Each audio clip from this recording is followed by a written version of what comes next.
Hello and welcome to MB Tech. Today we're going to be going over the installation of Otter Wiki. It is Markdown for your lab that you can use that actually uses Git in the background and no database. It's a pretty simple, small, lightweight, easy to use type of documentation that I think is very powerful. I'm actually going to be using it to display the Docker Compose files and stuff like that for all the different labs and different things that I do for the Homelab.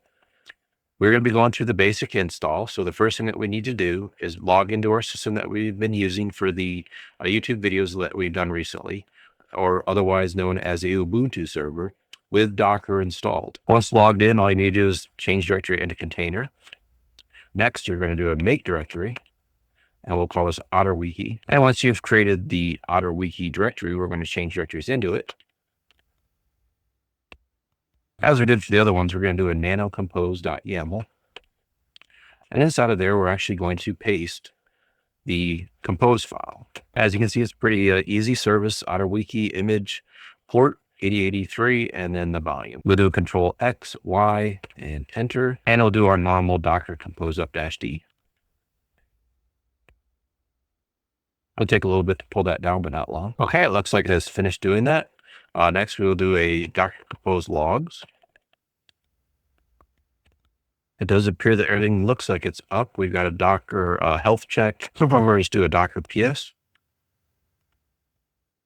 And we can see that Otter Wiki is on port 8083.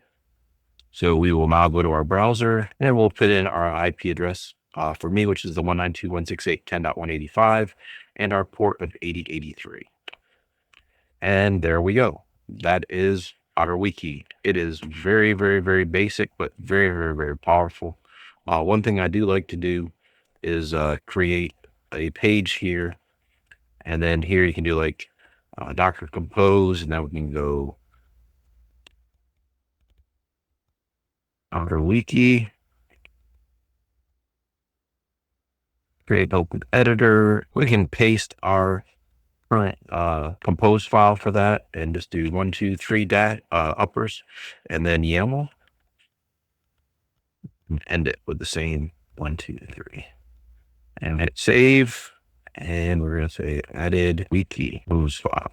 And there you have it. There's your first actual addition to Otter Wiki. The other thing I do like about it is if you go into the edit side of it, if you click on the very bottom here, Markdown syntax, it'll actually show you all the different things that you can use, for list files, links, quotes, images, columns, code. So you got the 3 dots and then the code blocks. That was how to set up Otter Wiki using a compose file in Docker. I hope you like that. If you would, please like and subscribe and have a great rest of the night.